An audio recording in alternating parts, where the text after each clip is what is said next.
Hello বন্ধুরা, তোমরা দেখো মাংস কেমনে রান্না করে। আর এইভাবে মাংস রান্না করলে মানে মুখে দা জুল মূল সুইটটা দেব। দেখো বন্ধুরা, মাংসের কালারটা কিতা দেখো। প্রথমে আমরা কেমনে রান্না করি, আমরা মশলা যা আছে ধইনা জিরা সব কিছু আমরা একটা ফেনে ফেলাইয়া ভালো করে লাইরা লুমু।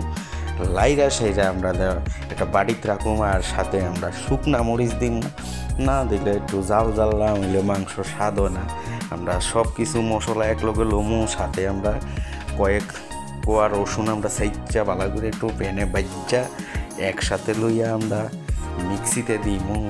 মিক্সিতে দিয়া দেখেন বালা করে একটু তেল দিমু, দিয়া সেরা একটু জল দিমু, দিয়া সেরা আমরা মিক্সচারও ফালাইয়া একটা গুড়ান্তি দিয়া সেটা দেখেন ভিতরের কালারটা কিটা হয়। এই হইছে গিয়া মশলা।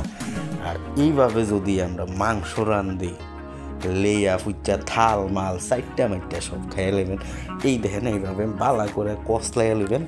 কষলাইয়া সেটা আমরা ফ্যানের মধ্যে আমরা ফ্যান কড়াই, আবার মাংসের ফ্যান না, এইভাবে আমরা কড়াইয়ের ভিতরে দিয়া বালা করে একটা করে মাংসটা বয়াই দিব, যাতে সুন্দর একটা কালার দেখা যায়।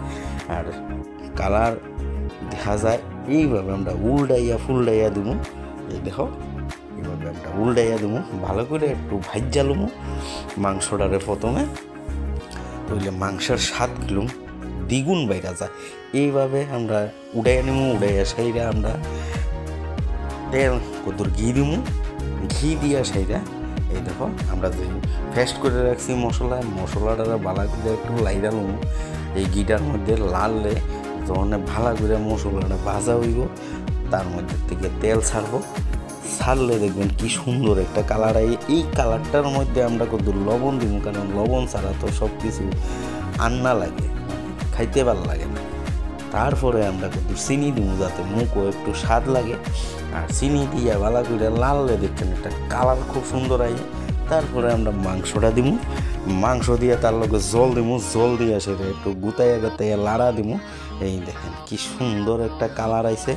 আর কালার আইছে মাংসটা দুর্দান্ত হয়ে গেছে। এইভাবে রানলে থাল থুল বুইঙ্গা সব খাইয়া নেবেন। আর এই দেখেন আমরা আটটুকু লাইরা সেটা একটা ডাকনা দিয়া সেটা আমরা রাখা দেবো 5-7 মিনিট 10 মিনিট, যে দূর পারেন যাতে ফুরা না লাগে। এরপরে আমরা ডাকনাটা উড়াইয়া সেটা আমরা একটু লাইরা মাইরা এই দেখেন উড়াইয়া দিমু, যাতে মাংসের ভিতরে সব মশলা ঢুকে। তার মধ্যে 2টা কারি পাতা ফালাই দিয়া আমরা একটু ঘি দিয়া সাইরা রান্নাটা দেখেন একটা কলা হাতাতে রাখছি। আমরা থালও রাখতে মাটিতে রেখেন না, বালু লাগবো। তাইলে আমরা এইভাবে আপনারা মাংস রানবেন, লেইয়া ফুচ্চা জিব্বা চাইটা মাইটটা খাইয়া কি সুন্দর হইছে।